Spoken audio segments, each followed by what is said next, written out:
dia para você aí de casa. Hoje é sexta-feira, dia 14 de setembro e o final de semana chegou, hein? A semana passou voando e olha a sexta-feira aí. Tá curioso para saber o que você vai ver hoje aqui no nosso programa? Então, olha só. E o consumidor já pode preparar o bolso. É que o preço da gasolina subiu. Por falta de vaga, detentos ficam presos em viaturas da polícia no Rio Grande do Sul. Jovem é vítima de abuso sexual em linha de trem de Limeira. Motorista em alta velocidade atropela e mata a avó e os netos do Rio de Janeiro. Lei em São Paulo proíbe venda e adoção de animais com menos de 60 dias de vida. Tudo isso e muito mais no RF com você, que está apenas começando.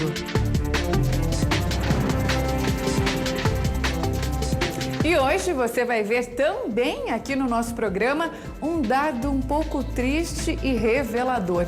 Cerca de 60% dos donos admitem estar dispostos a abandonar o próprio animal de estimação. Mas por que será, hein? Em contrapartida, uma cantora sertaneja não abandona a cachorrinha nem para fazer os shows. Eu mostro daqui a pouquinho. E nós vamos começar o programa com as principais notícias do dia. E começamos esta edição com um reflexo da violência aqui no nosso país. Um chefe de cozinha foi baleado e morto em uma tentativa de assalto na zona leste de São Paulo.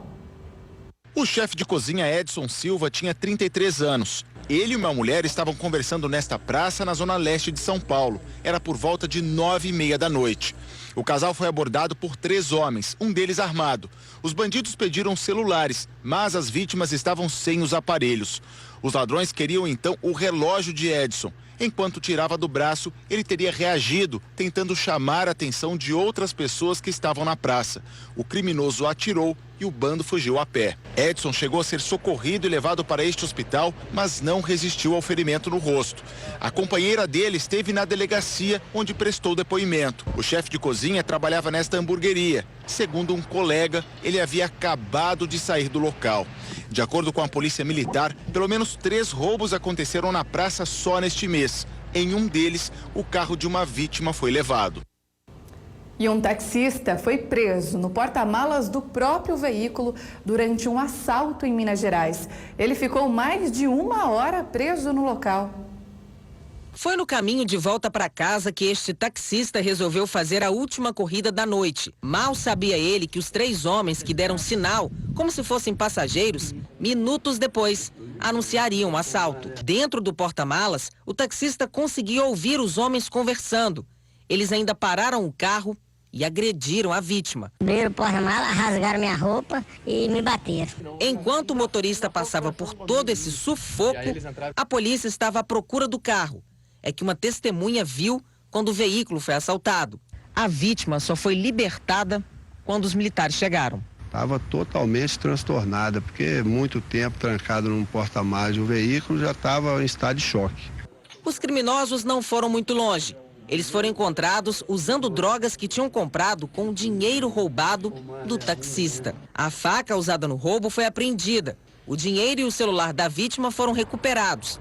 Os ladrões foram levados para a delegacia. Em 12 anos de praça, o taxista já foi assaltado, mas nunca tinha vivido momentos tão tensos como esse. Muito difícil, muito complicado. Trabalha, aí na hora de ir embora acontece isso. Que triste, né? Não temos segurança mais nem para trabalhar. E a falta de vagas no sistema prisional gaúcho deixa os presídios superlotados. Em alguns casos, os detidos ficam presos em viaturas da polícia.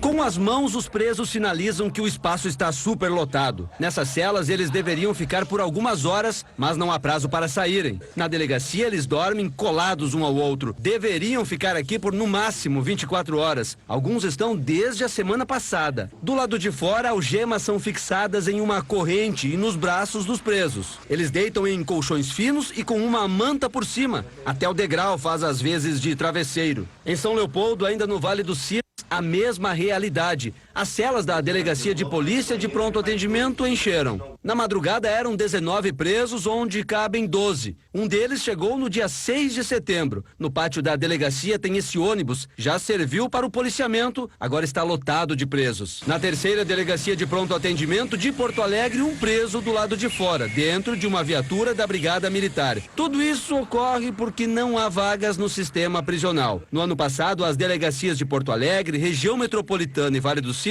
chegaram a ter 200 presos. No início de setembro, o estado atingiu o número recorde de 40 mil detidos nas cadeias. A capacidade é para cerca de 30 mil. A penitenciária estadual de Porto Alegre deve começar a ser ocupada no início de outubro. Serão abertas 624 vagas. A nova construção fica junto à cadeia pública de Porto Alegre. E uma pessoa morreu e outras 6 ficaram feridas com o desabamento de uma laje do último andar do Hospital Sírio-Libanês, no Rio de Janeiro. Segundo a assessoria do hospital, não havia pacientes, já que a unidade estava desativada e passava por obras. O prédio onde funcionava um hospital particular foi desativado há 10 anos.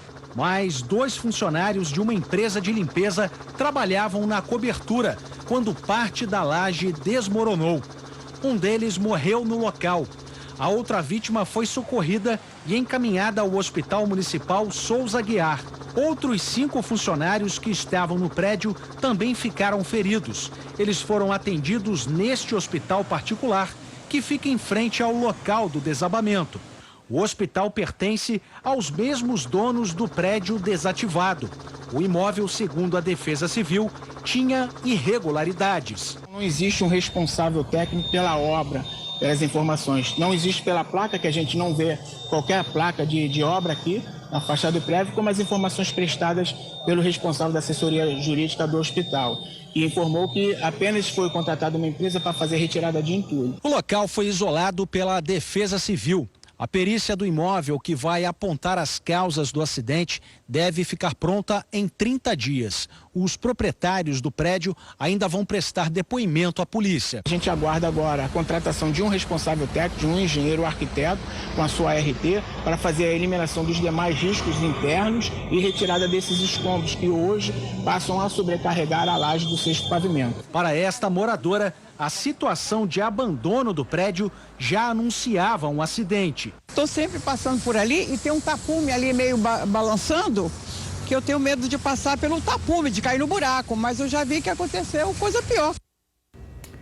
E ainda no Rio de Janeiro, um motorista em alta velocidade atropelou e matou uma avó e 2 netos. O motorista fugiu sem prestar socorro. O marido da vítima e avô das crianças chegou ao local minutos depois do acidente. Acabou com a minha vida, cara. Vamos lá. Acabou com a minha vida. Testemunhas contaram que a avó e os 2 netos voltavam da igreja quando um carro passou em alta velocidade. Os 3 morreram na hora e o motorista fugiu sem prestar socorro. As vítimas foram identificadas como a enfermeira Miriam Batista de Moura, de 60 anos, e as crianças Caio, de 4, e Rafael, de 7. Pelas redes sociais, uma tia das crianças lamentou o ocorrido e se solidarizou com os pais dos meninos. A Estrada do Catonho faz a ligação entre bairros da Zona Oeste do Rio de Janeiro. No local do atropelamento, existe um radar eletrônico com limite de velocidade de 70 km por hora, o que é ignorado por muitos motoristas. Tá, via do medo. Há muitos anos já foi via do medo e está voltando a ser agora de novo. Que triste. E a Polícia Mineira investiga uma quadrilha suspeita de movimentar pelo menos 150 milhões de reais em fraudes contra empresas, instituições financeiras e até órgãos públicos. Um dos membros do banco morava em uma casa que vale mais de 2 milhões de reais. A vista panorâmica é de um apartamento no 18º andar de um prédio de luxo no bairro Buritis, na região oeste de Belo Horizonte. O imóvel de alto padrão foi confiscado pela Justiça. Aqui morava o líder de uma organização criminosa, que, segundo a polícia, teria movimentado mais de 150 milhões de reais. A suspeita é de fraude contra instituições financeiras, indústrias, cartórios, o Tribunal de Justiça e a Junta Comercial de Minas Gerais, além de empresários empresários e herdeiros de grandes fortunas. Os membros da organização buscavam diretores de grandes empresas, instituições financeiras, construtoras e grandes empresários em Minas Gerais e no estado. A partir daí, eles criavam pessoas jurídicas com o nome dessas pessoas, desses empresários e diretores. As investigações começaram há 1 ano e, desde então, a polícia identificou mais de 20 empresas de fachada, usadas para operar o esquema. O dinheiro lavado nas empresas era dividido entre os membros da quadrilha. O lucro proporcionava aos suspeitos uma vida de luxo. O apartamento onde os policiais cumpriram o mandado de busca e apreensão e recolheram os bens mais valiosos custa cerca de 2,5 milhões de reais. A polícia cumpriu 6 mandados de busca e apreensão em Belo Horizonte, Contagem e Pará de Minas. Nesta fase da operação, foram expedidos 3 mandados de prisão preventiva. Os alvos são um advogado, um administrador de empresas e um auxiliar de escritório. Alguns montantes milionários movimentados pela quadrilha vinham de São Paulo, Rio de Janeiro, Mato Grosso, Pará e outros estados. Na operação, nenhum investigado foi encontrado. De acordo com a polícia, o advogado apontado como líder da quadrilha negocia a rendição. Os demais são considerados foragidos. A polícia realiza uma grande operação para conter o avanço da atuação de quadrilhas em Angra dos Reis. O local, muito procurado por turistas, é palco da disputa entre facções criminosas. Militares permanecem em Angra dos Reis nesta sexta-feira. 6 favelas disputadas por 2 facções criminosas estão ocupadas. 2.500 homens, entre militares, policiais civis e PMs, participam de uma operação para reprimir a ação de quadrilhas. Até agora foram apreendidos 63 quilos de explosivos, pavios e granadas. Eles vinham sendo usados na onda de assaltos a bancos e roubos de caixas eletrônicos no litoral sul do estado do Rio neste ano. Uma aeronave de vigilância está mapeando as áreas dominadas pelos criminosos. Não haverá ilegalidade, até porque é expedido por uma autoridade judiciária, mas não haverá abuso, porque não é algo aleatório, genérico, como já foi dito. Seriam mandados georreferenciados numa área em que a nossa inteligência levanta que há problemas. A Baía de Angra dos Reis tem 365 ilhas. É nesse cenário, em meio à Mata Atlântica, que políticos e artistas construíram mansões milionárias. Tanta riqueza atraiu os criminosos. Nesta sexta, o Comando da Intervenção Federal na Segurança Pública do Rio vai avaliar quando as tropas serão retiradas de Angra dos Reis.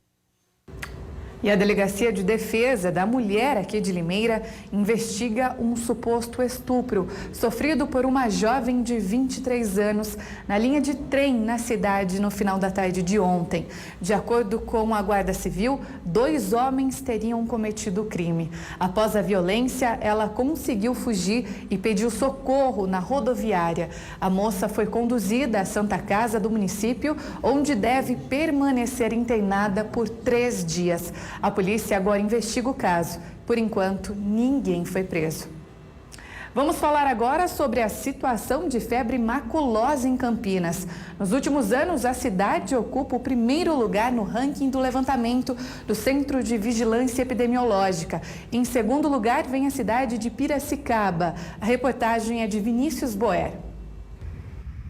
Entre 2007 e 2018, Campinas registrou 70 casos de infecção por febre maculosa. A cidade ocupa o primeiro lugar no ranking do levantamento do Centro de Vigilância Epidemiológica. Em segundo lugar, ficou Piracicaba com 60 casos no mesmo período. O tipo de vegetação nas 2 cidades favorece a proliferação do carrapato estrela, presente em capivaras e hospedeiro da bactéria responsável pela transmissão da doença. Hoje, placas como esta ficam espalhadas em áreas de risco, como é o caso da Lagoa do Taquaral, em Campinas. Por aqui, o público aproveita a área de lazer com tranquilidade, mas é claro, sem esquecer dos cuidados básicos para não entrar na estatística da doença, que pode até provocar a morte. A gente vem passear, mas a gente observa de longe, passa longe, evita pisar na grama. Dá, sim, a gente vem, passeia, fica, igual ele disse, de longe, assim, né? A gente tem medo, mas não tem como a gente se privar de vir passear, trazer as crianças, né? Então, eu uso calça e tenho a esteira no meu carro, né? Quando eu vou deitar na grama, para não pegar o carrapatinho. e de tênis, para não ficar com o pé exposto no chão. Em 2018, 22 casos de infecção foram notificados no estado de São Paulo. Precisa tomar cuidado. E termina hoje, nesta sexta-feira, a campanha de vacinação contra o sarampo e a poliomielite em todo o Brasil. A meta não foi atingida na maioria dos estados.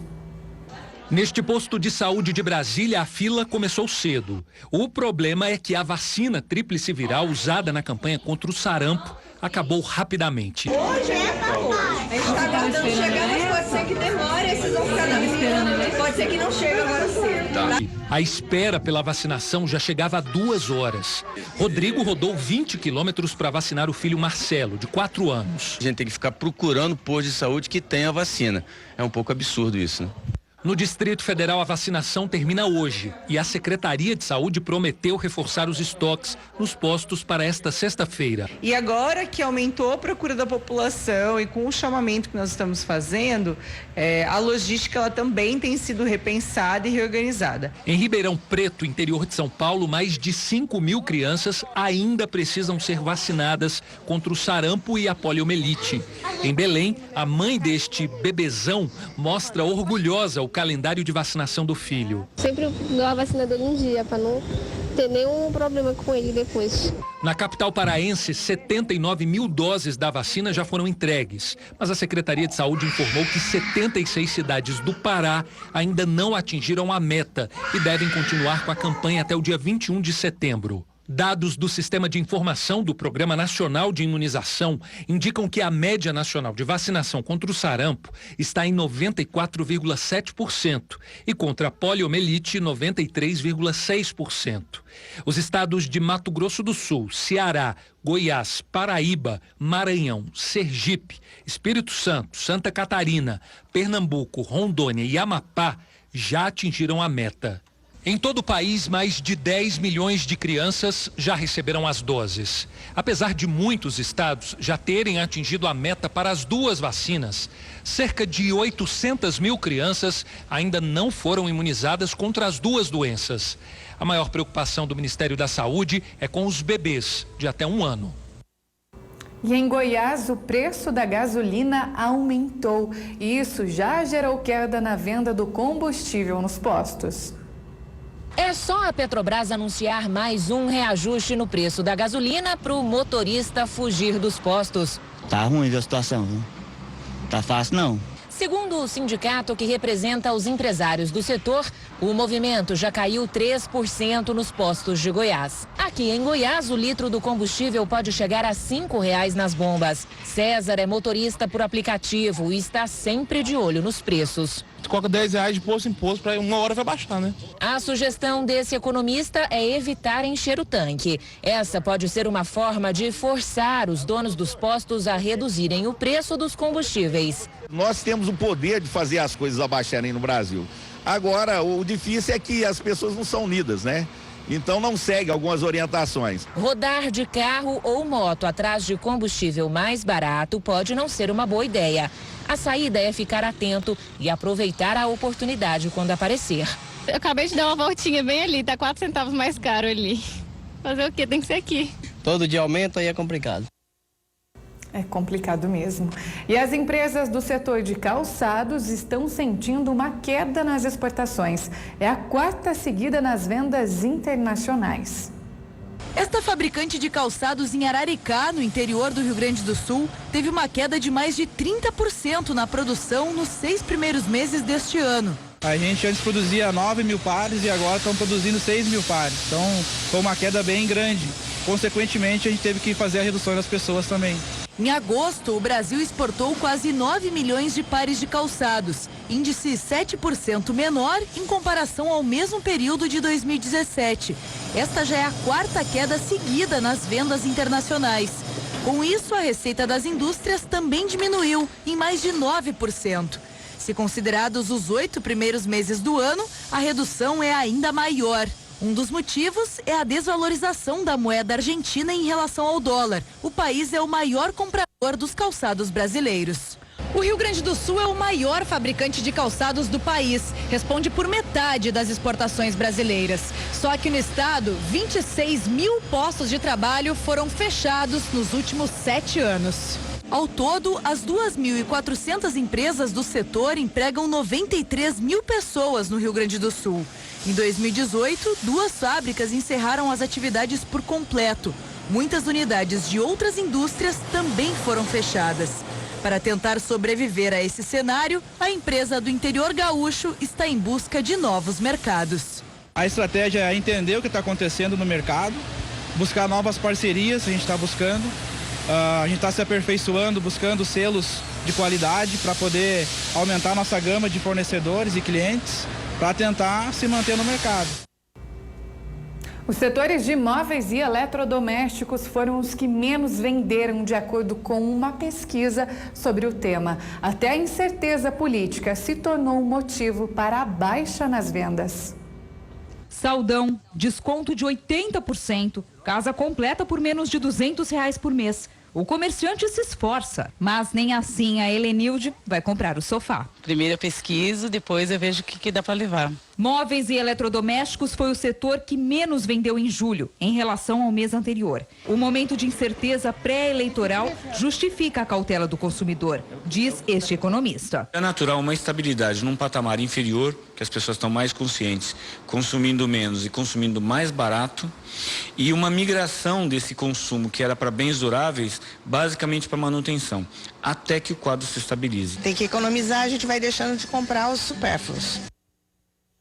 Depois de 8 anos fechado, o primeiro arranha-céu de São Paulo foi reaberto e poderá ser visitado por turistas. Olha só como ficou. Hoje o horizonte está cheio de prédios. Mas há 94 anos, esta era a vista mais alta da capital paulista. Com 12 andares, este foi o primeiro arranha-céu da cidade. Em 1924, o edifício Sampaio Moreira já tinha a cara da São Paulo do futuro. Em pleno começo do século XX, tinha 180 salas comerciais para locação. Nada comum para a época. E você tinha prédios muito menores, né? Então você tinha prédios de 4, 5, no máximo 8 andares. Você pensar em ter um edifício com mais de 10 andares era realmente muita coisa. Então, mas era já uma visão de você aproveitar ao máximo o terreno que você tinha. No teto e no gradil das escadas estão detalhes únicos do projeto. Esse tipo de acabamento era mais comum em casas, não em imóveis comerciais. Aqui a gente fala que é um edifício em estilo eclético com elementos de estilo Art Nouveau e de neoclássico. Então, principalmente, por exemplo, onde você vê a porta de entrada em ferro, o guarda-corpo da escada, você vê elementos muito característicos do Art Nouveau, com flores, com elementos mais arredondados. Depois de 8 anos fechado, o prédio acaba de ser reinaugurado. Além de abrigar os cerca de 300 funcionários da Secretaria de Cultura, o lugar em breve estará aberto à visitação. A população poderá conhecer o único andar que manteve as características originais. O 5º andar continua com as 15 salas preservadas, onde funcionavam escritórios de vários tipos de profissionais. Pequenos escritórios de advocacia, de engenharia.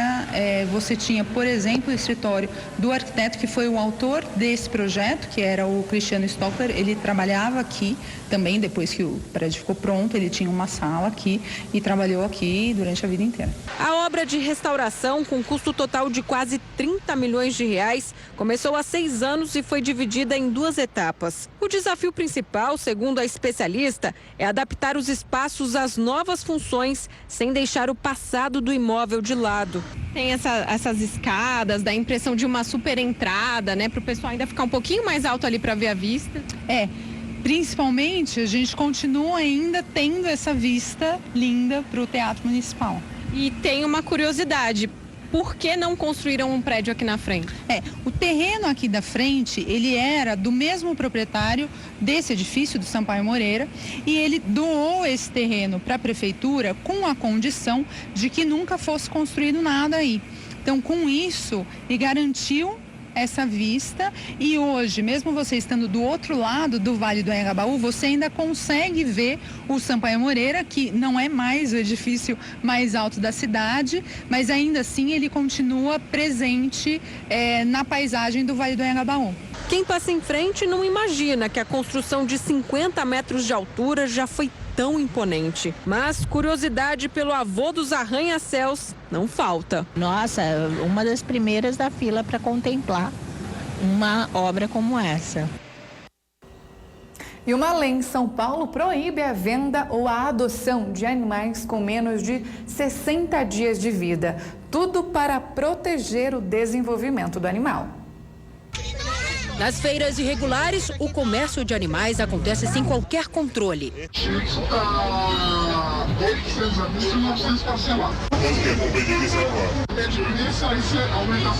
São filhotes de raças variadas, principalmente de cães e gatos. Alguns ainda muito pequenos, vendidos sem documentos que comprovem a idade e vacinação.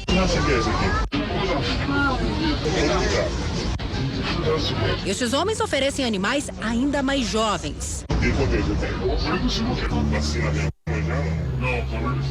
Mas a ansiedade de levar um filhote para casa pode atrapalhar no desenvolvimento físico e psicológico do animal.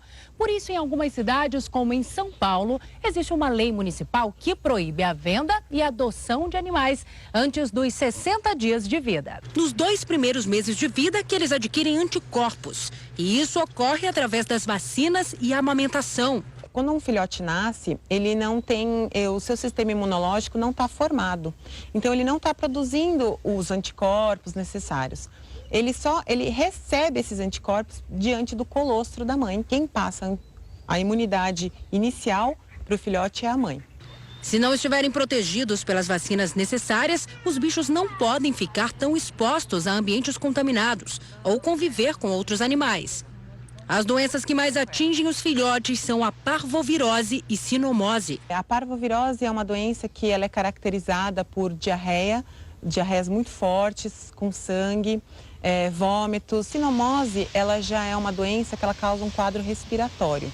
Secreção ocular, secreção nasal, até uma tosse. Já esta criadora chama a atenção para a convivência do filhote com mãe e irmãos, que reflete diretamente no comportamento do animal quando adulto. Que cachorro precisa ser cachorro e precisa saber que é cachorro, né?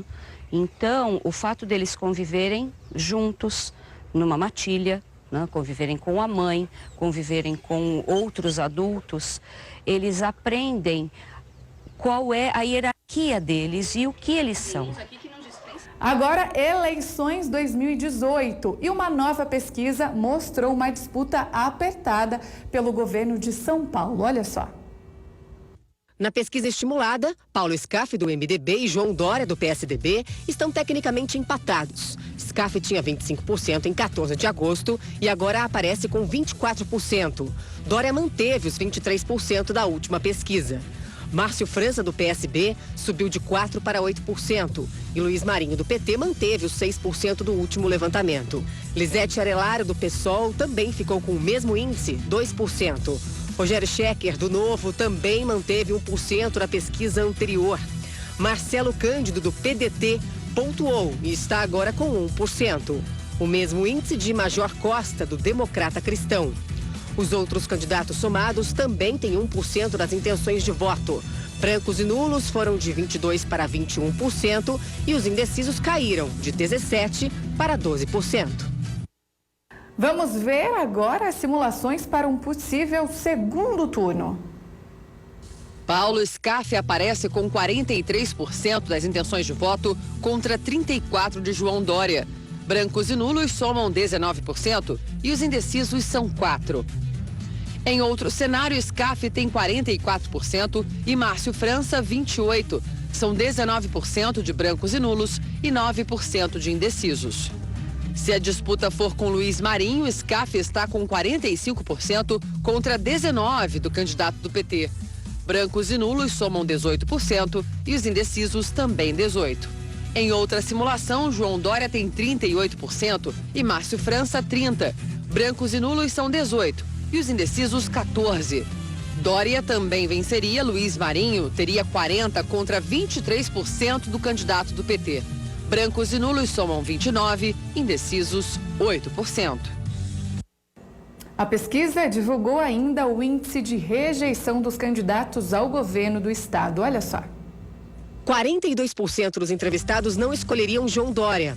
Marinho tem 39% de rejeição e Scaff 36%. 28% não votariam em França e 27% não escolheriam Lisete. Rodrigo Tavares, do PRTB, tem rejeição de 26%. Para Toninho Ferreira, do PSTU, o índice é de 25%. Professor Cláudio, do PMN, é rejeitado por 23% dos eleitores. Marcelo Cândido, Major Costa, Rogério Schecker e Edson Dorta, do PCO, têm rejeição de 22%. 9% dos entrevistados não rejeitam ninguém. E vamos ver agora como foi a quinta-feira dos candidatos à presidência.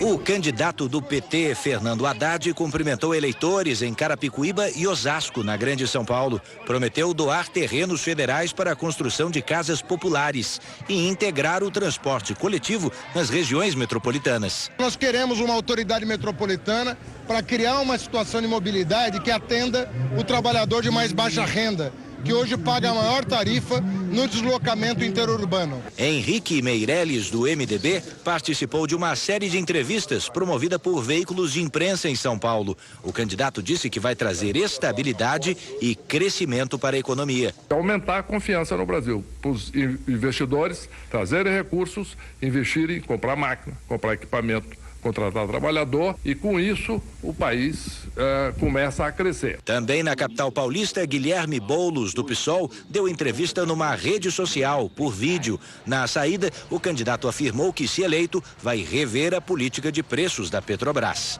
Nós vamos sim controlar o preço dos combustíveis. Olha quanto está o botijão de gás, olha quanto está a gasolina, olha quanto está o diesel. Isso tudo para dar lucro para acionista. Nós não. Jair Bolsonaro, do PSL, se recupera de uma nova cirurgia para desobstrução intestinal. O paciente está na unidade de terapia intensiva. O ataque à faca contra Bolsonaro fez uma semana. A campanha eleitoral completa 30 dias de eventos públicos e oficiais na agenda dos candidatos. Até agora, 6 em cada 10 compromissos de presidenciáveis se concentraram no sudeste do país. Os estados do norte foram os menos visitados por enquanto.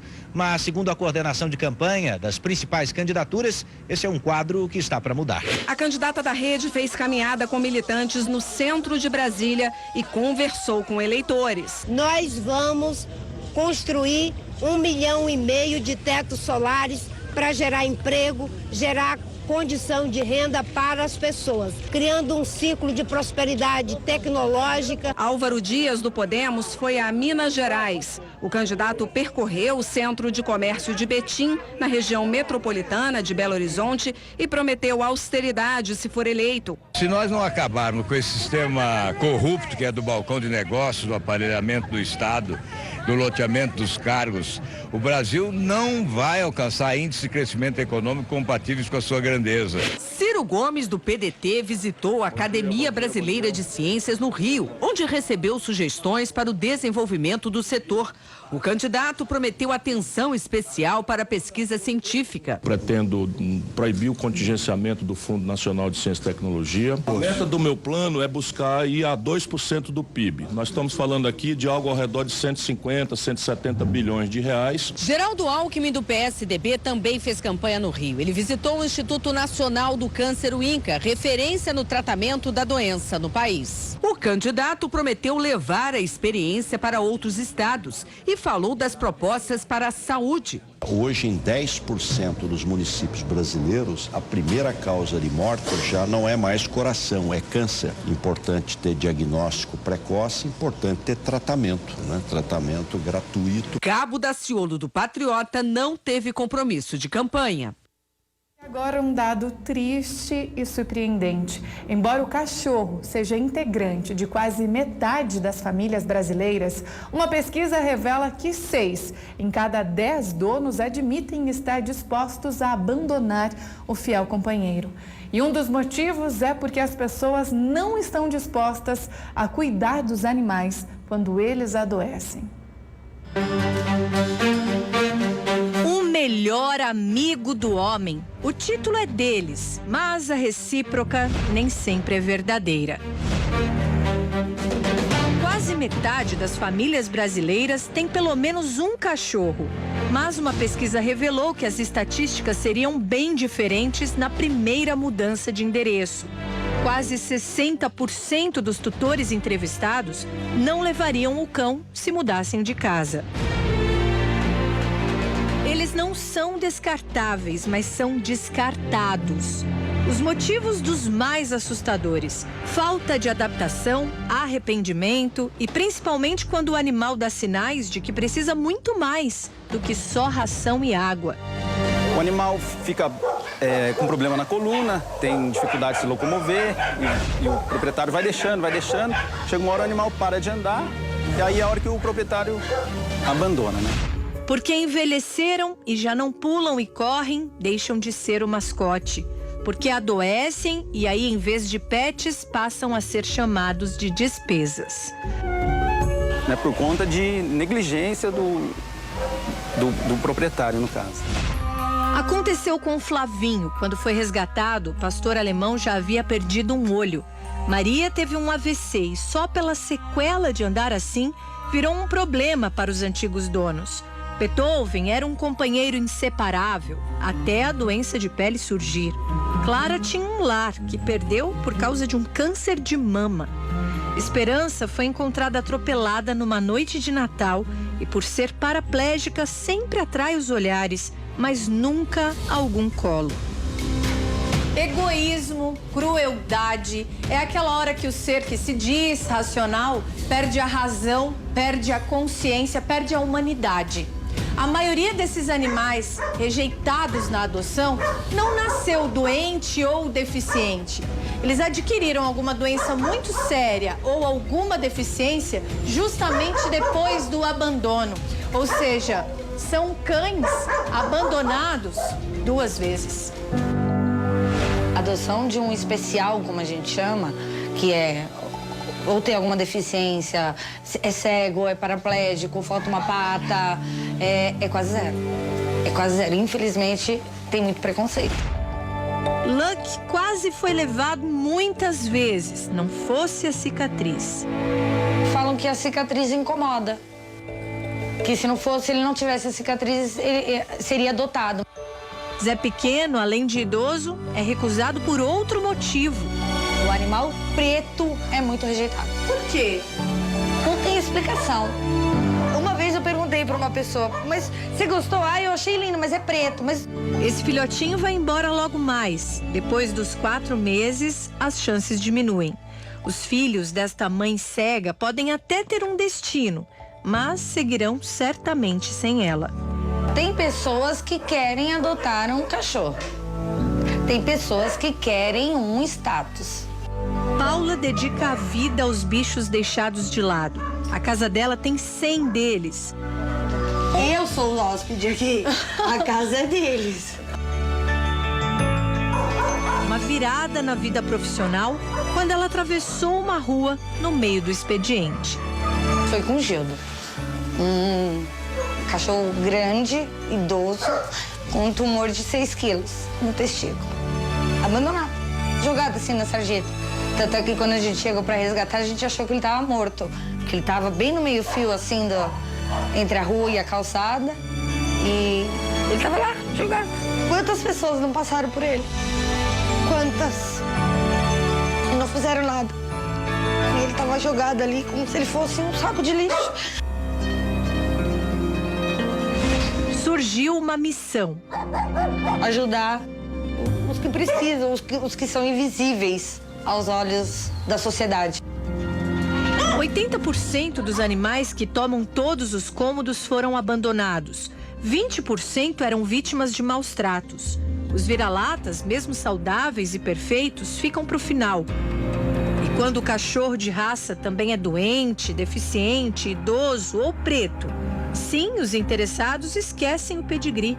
Mas, felizmente, pessoas como Paula descobrem outras pessoas como Fabiola. Ela comprou o Bruce e depois adotou a Enia. Um ano depois veio a Enia, que eu adotei ela. Eu recebi um e-mail de um pet shop que eu dava banho no Bruce e um senhor de uma gráfica resgatou a mãe dela na rua, prenha, e deu alguns filhotinhos. Que bela atitude dela, né? De adotar esses animais. E já que nós estamos falando em animais, se você quiser participar do nosso programa, mande a sua selfie ou a sua foto também com o seu animal de estimação. Pode mandar pra gente, tá? Que eu vou adorar conhecer o seu animalzinho de estimação também. E no próximo bloco, nós vamos mostrar uma realidade totalmente diferente dessa que nós acabamos de conhecer. É a história de uma cantora sertaneja que não abandona a cachorrinha nem para fazer os shows. As duas saem juntas em turnê. Eu conto essa história daqui a pouquinho, logo depois do intervalo. Não saia daí, eu estou esperando a sua selfie e o seu carinho. Muito obrigada pelo carinho da sua audiência e por acompanhar o nosso programa, né? O RF com você que é feito especialmente para você e por isso eu conto com a sua audiência até a 1h da tarde. E no bloco anterior, nós acompanhamos a reportagem sobre a pesquisa que mostrou que 60% dos donos admitiram estar dispostos a abandonar os próprios animais de estimação. Um número bastante triste, né? Mas em contrapartida, uma cantora brasileira muito conhecida não abandona a cachorrinha nem para fazer os shows. As duas seguem sempre juntas em turnê e a cachorrinha faz até sucesso com as fãs e os fãs da artista. Vamos ver agora essa linda história de amizade. Elas são companheiras de todas as horas. Basta dizer, opa, vamos dar uma saidinha ali e olha quem aparece no banco do carona. Bruna Viola é uma sertaneja que canta sozinha.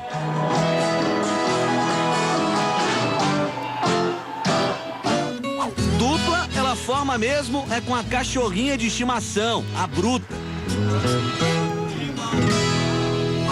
A cuiabana de 25 anos é um caso raro de artista jovem e se destaca na música de raiz, a boa e velha música caipira. Ao longo da carreira, fez parcerias de sucesso e ganhou prêmios importantes, como o Grammy Latino. Em 2007, Bruna venceu a categoria Melhor Álbum de Músicas de Raízes Brasileiras. Além da afinação e da habilidade com a viola, ela tem uma arma secreta, a Bruta. A cachorra é a estrela de um dos momentos mais inusitados do show. A hora da selfie.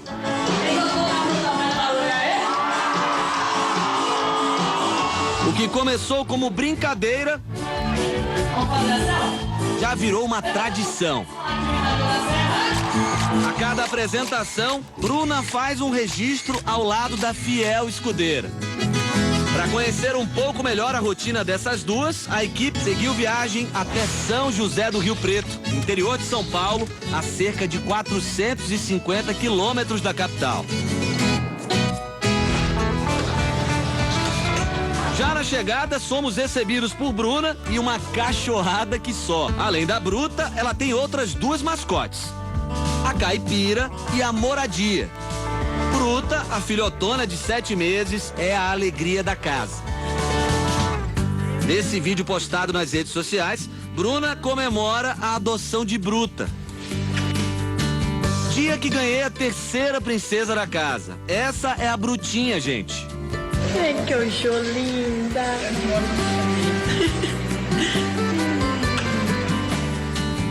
E por incrível que pareça, a caçula é a mais comportada. A Bruta não. Não? Nunca mexeu em nada, tranquila. Como é que A mais sapeca mesmo é a Moradia. Ela comeu um armário meu lá fora, comeu uma cama.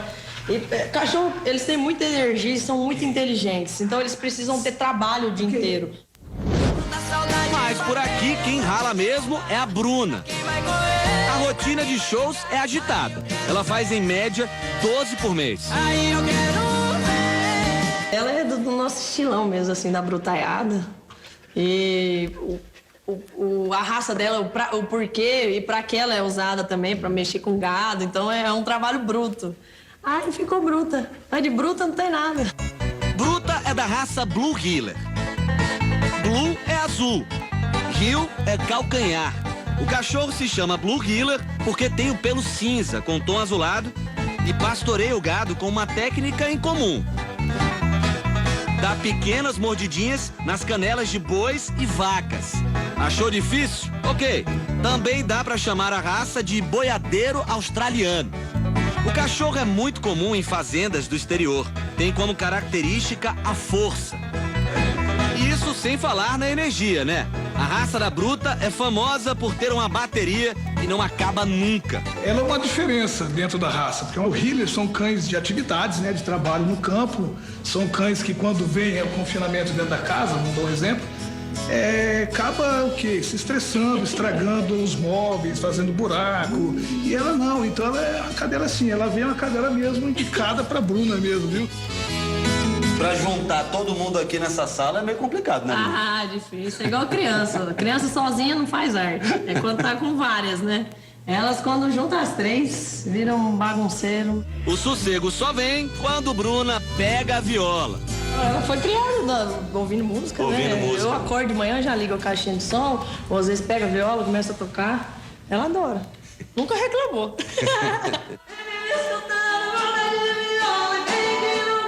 Reclamar que nada, pelo contrário. Desde pequena, a Bruta tem o costume de enfrentar longas viagens junto com a Bruna para vê-la tocar.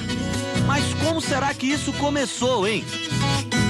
Na verdade é porque ela foi a última que eu ganhei. Primeiro veio a caipira, depois a moradia, e ela era muito neném. Aí eu ficava com dó. Saí pra viajar, deixar a nenenzinha. Aí comecei a levar. E ela começou a mostrar esse comportamento calmo, sossegado, nunca deu trabalho. Foi crescendo, continuei levando. Tive a ideia de fazer uma vez selfie com ela no palco e os fãs adoraram. Mas isso a gente confere daqui a pouco. Agora tá na hora de ver um dos raros momentos de lazer de Bruna e, claro, de Bruta. É nesse aras que a cachorra fica bem à vontade. A cantora é praticante de ranch sorting, um tipo de esporte praticado com cavalos. O ranch sorting é um esporte com duas pessoas, né, 2 cavaleiros, e que você tem a obrigação de tirar em menor tempo possível, na ordem sequencial, os 10 bois. Quem tirar em menos tempo vai ganhar a prova. E a Bruna manda bem na montaria. Lá dentro ela não pode entrar, né?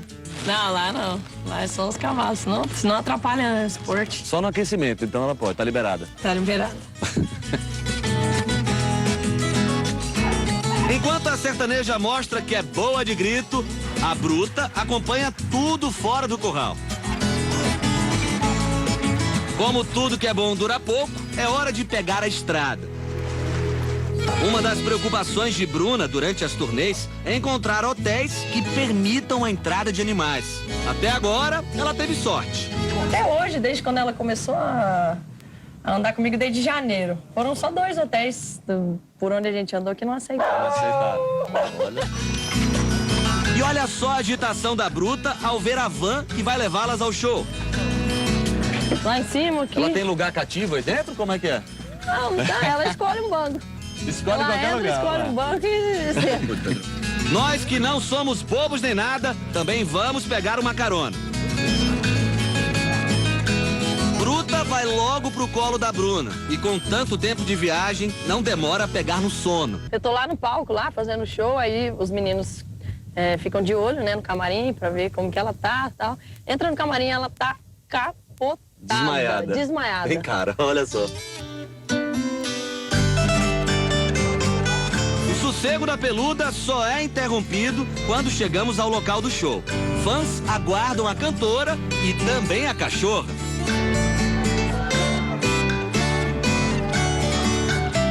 E foi só entrar no camarim. Olha, é danada. Vocês já viram que ela foi direto na comida. Tem vergonha demais.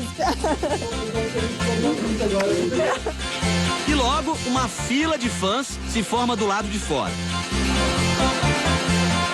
Todo mundo quer uma foto com a cantora.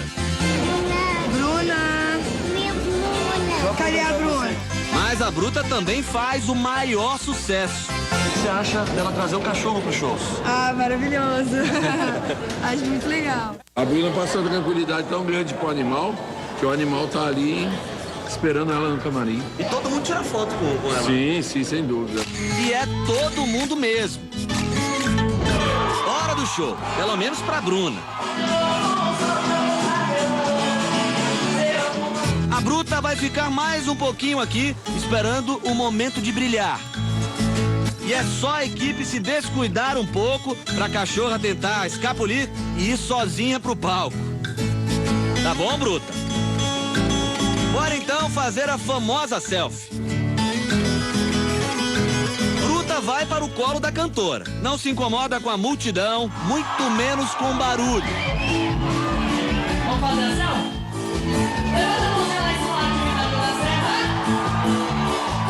Missão cumprida, mais uma foto para coleção. Um novo registro para lá de meigo e 2 brutas. E se você mandou a sua foto, fique atento, chegou o momento, você vai aparecer aqui na telinha da Rede Família. Nós recebemos várias participações, vamos ver quem mandou foto então, pode colocar na tela, por favor. A Lúcia de Sumaré, um beijo pra Lúcia, sempre atenta aqui ao RF com você. O José de Ponto Belo, super beijo pra você, José, muito obrigado pelo carinho da sua audiência. O Sérgio, aqui de Campinas, interior de São Paulo. Super beijo, Sérgio, obrigada. O Carlos de Limeira assistindo a gente. Beijão, Carlos. O Rony de Cedro, lá no Ceará. Beijo pra você, Rony. Admilson de Brasilândia. Beijão, Admilson. O Jean, lá de Santa Catarina. Beijo pra você, Jean. O Ângelo de Teresina, lá do Piauí. Beijo também, Ângelo. Natalício, beijo pra você, sempre acompanhando, né, Natalício? Ivaninho, Juninho e o Johnny, também de Sumaré, aqui do interior.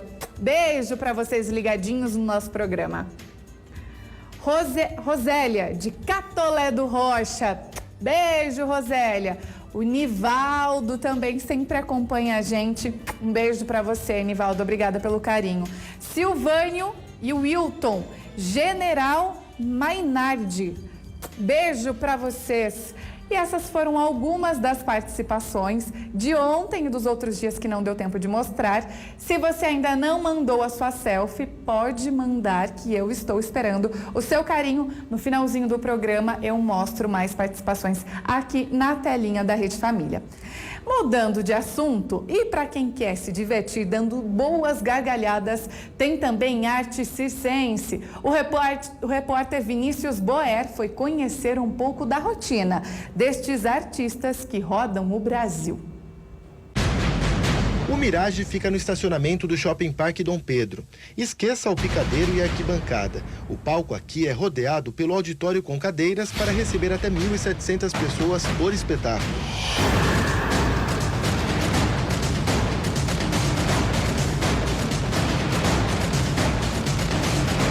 Hoje a Rede Família conheceu um pouco mais da estrutura do circo que tem arrastado milhares de pessoas na região metropolitana de Campinas. Os banheiros viraram uma atração, já que além de modernos, tem acessibilidade e trocador. A água é de reuso para cuidar melhor do meio ambiente. A estrutura do circo foi produzida na Itália e na Alemanha. Esse gerador é o que garante um espetáculo de encantar os olhos. No total, são mais de 400 toneladas de equipamentos que chegaram a Campinas transportadas por mais de 100 veículos. Pelo menos 150 pessoas trabalham no local, entre artistas e colaboradores. Muitos moram nos trailers, como é o caso da Aline. Entre os horários malucos do dia a dia, a prioridade é com a educação das 3 filhas, que mesmo morando em várias cidades, nunca deixam de estudar. A primeira coisa que a gente faz quando chega na cidade é ver a escola. A prioridade para elas é a escola. Mas elas se adaptam bem, faz amizade fácil, elas aprendem fácil. Então, como já está na rotina delas de mudar de escola, então elas já são acostumadas a mudar. E não por isso que muda assim que deixa as amizades. Elas pegam o WhatsApp dos amigos, então tem amigo para toda parte do Brasil. A história da Débora, uma das bailarinas, é engraçada. Ela literalmente fugiu com o circo para viver um grande amor. Então, como você falou, é aquela velha e típica história. A mocinha da cidade se apaixona pelo palhaço e foge com o circo. No meu caso, foi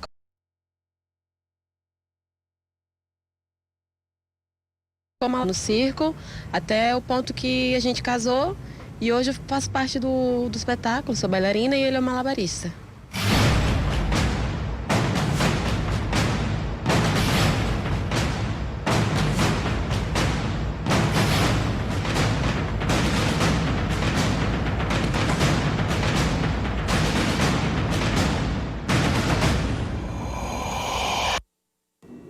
Esse mundo do circo é realmente encantador, né? Eu, particularmente, adoro circo, sou fã. E muitos universitários acabam mudando de curso na faculdade justamente pela dificuldade que encontram para se colocar no mercado de trabalho. Esse é o assunto do último episódio da série especial sobre o vestibular. Olha só. Quando todos estavam presos a um emaranhado de dúvidas, Matheus, no auge dos seus 16 anos, era só certeza. Eu, praticamente, estava tranquilo e falava, nossa, por que vocês estão tão ansiosos assim? Durou pouco, até começarem as aulas do tão sonhado curso de arquitetura. Vendo as aulas, tendo experiências, você começa a ficar mais indeciso ainda. Ao contrário da maioria, Matheus logo conseguiu um estágio numa área completamente diferente do curso. E enquanto na faculdade se empenhava em desenhos e cálculos, aqui, no trabalho, descobria e se encantava com o mundo da comunicação. Aí desmoronou tudo, não sabia, será que eu vou fazer arquitetura? Será que eu vou fazer jornalismo? Será que eu vou fazer comunicação? Então ficava essa dúvida. Basicamente, desde que a criança entrou na escola, o ensino aponta para o vestibular. E isso vai criando no jovem uma ideia de que quando ele passar no vestibular está tudo resolvido. Só que não está tudo resolvido, né?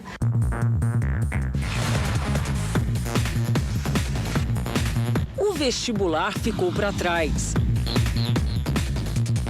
Mas a ansiedade continua, agora por outros motivos.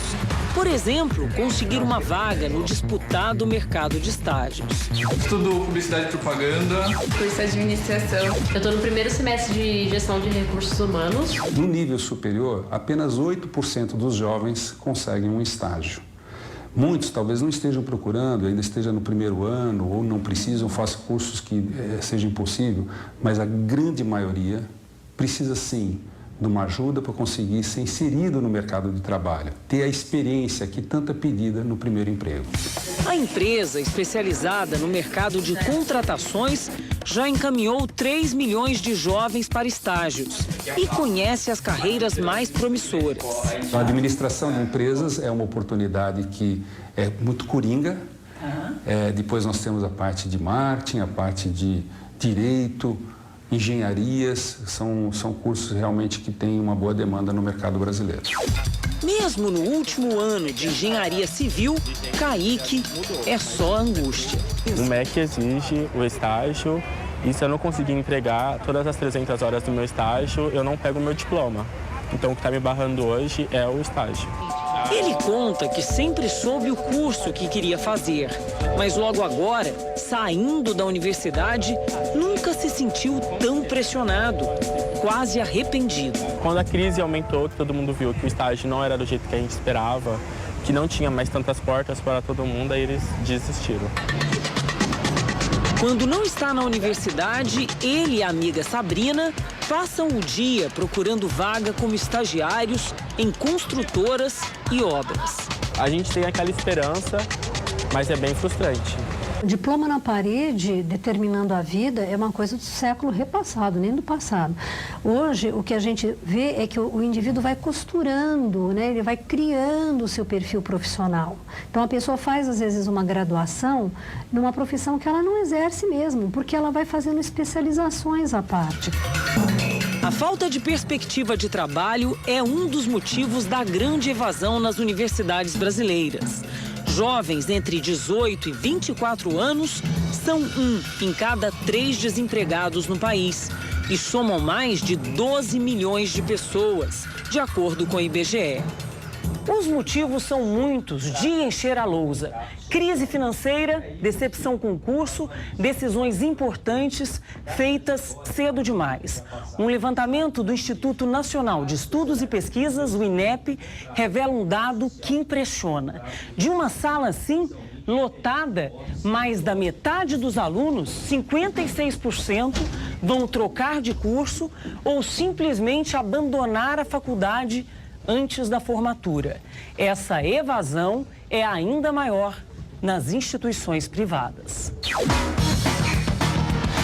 Quem vê Vinícius assim, trabalhando empenhado e feliz, nem imagina que ele passou por tanto sufoco, muitas apostas e desistências, mais de uma vez.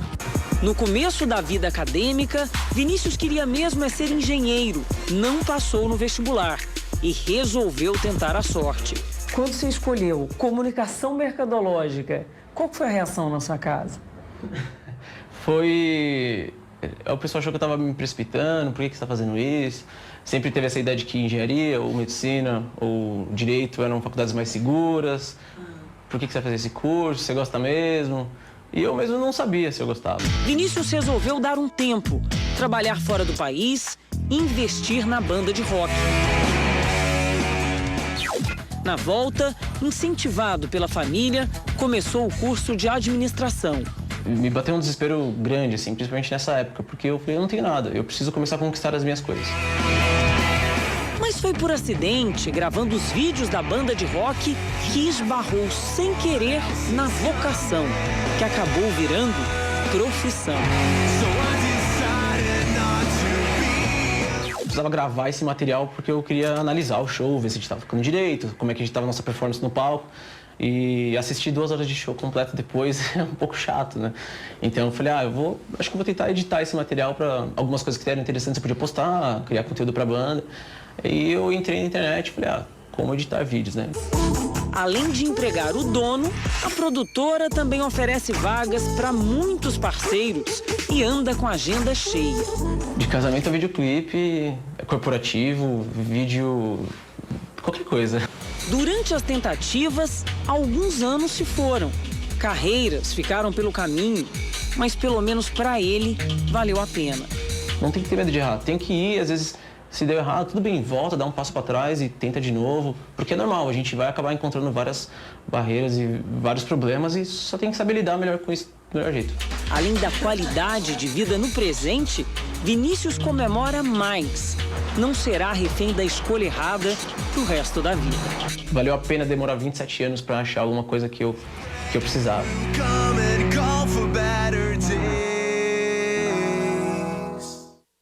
E já estamos na reta final do nosso programa, mas antes de encerrar, eu quero mostrar algumas participações rapidinho aqui, porque a gente não tem muito tempo, tá? Amanhã eu mostro o resto. Olha o Todd, de Campos dos Goitacazes, que eu pedi foto dos animais de estimação. O Vinícius também, com o gatinho ou a gatinha dele. Beijo pra vocês, Vinícius. O Henrique e o Pitoco assistindo o nosso programa. São Pedro da Água Branca. Um beijo para vocês acompanhando. Obrigada pelo carinho. O Wellington de Paraibuna, também com a cachorrinha assistindo ao nosso programa. Que delícia receber esse carinho. A Tatiane e o Duque, aqui do interior de São Paulo. Beijo para vocês dois. Obrigada pelo carinho. E essas foram algumas das participações, não tenho mais tempo. Na segunda-feira eu mostro muito mais. Muito obrigada pelo carinho da sua audiência. Um ótimo final de semana para você e para toda a sua família. Beijo no coração, até segunda, gente. Tchau!